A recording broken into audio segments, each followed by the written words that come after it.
En tout cas, ce qu'affirme le New York Times, selon des sources officielles et haut placées américaines, Israël aurait tenté lors des négociations d'assassiner les deux principaux chefs de la négociation iranien, à savoir le ministre des Affaires étrangères iranien et le président du Parlement, Mohamed Khalibaf. C'était la première information du New York Times, mais il y a aussi une information très importante dans ce papier qui explique que une fois que les services de renseignement américains se seraient rendus compte de cette tentative israélienne, ils auraient cherché à prévenir l'Iran via des intermédiaires au Pakistan et au Qatar. Ça n'est pas rien dans l'alliance américaine-israélienne. Et au-delà du New York Times, il y a eu d'autres papiers américains qui ont rapporté des tentatives d'assassinat ici et là de négociateurs iraniens lors de ces négociations entre les États-Unis et l'Iran, et dont on rappellera que Israël était complètement exclu. Merci Clémence. Avec Clément Gredenier en Israël pour BFM TV. Patricia. Oui, pour aller dans ce sens, il y a quelques semaines, les États-Unis ont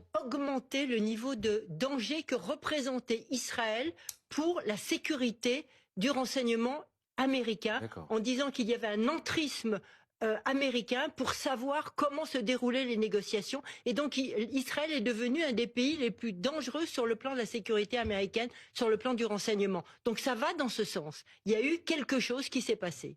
Et les gars, c'est une nouvelle victoire pour l'Iran. Je ne sais pas si vous vous rendez compte à quel point on est en train de switcher là. C'est-à-dire qu'il y avait des négociations de paix qui allaient avoir lieu. Vous avez le Mossad qui avait prévu d'assassiner les deux représentants iraniens durant ces négociations. Les services secrets américains l'ont su et ont prévenu l'Iran. Et c'est principalement pour ça que les négociations ont été annulées. D'accord ? Je ne sais pas si vous vous rendez compte à quel point aujourd'hui les États-Unis sont soumis à l'Iran, et surtout les relations qu'il y a entre Israël et les États-Unis qui sont clairement en train de vraiment partir en couille. Parce qu'à partir du moment où Trump a avoué qu'il voulait négocier pour mettre fin à cette guerre, on a vu que Netanyahou est arrivé sur la table et est venu nous expliquer que jamais de la vie il accepterait le deal final entre les deux pays, parce que de toute façon lui il ne cherche que la guerre, il s'en fout de la paix. Si Israël voulait la paix quelque part dans le monde, on le saurait depuis bien longtemps. Ils peuvent encore se cacher derrière l'histoire, ceux-là. Mais les gars, c'est une dinguerie. C'est une dinguerie. Je ne sais pas si vous vous rendez compte de ce qui est en train de se passer. C'est-à-dire que vous aviez un Donald Trump il y a quelques mois qui venait vous dire qu'il allait assassiner tout le monde. Et là, il y a eu des menaces de meurtre sur les représentants iraniens. Il a prévenu l'Iran qu'ils allaient sûrement se faire tuer par le Mossad pendant ces négociations.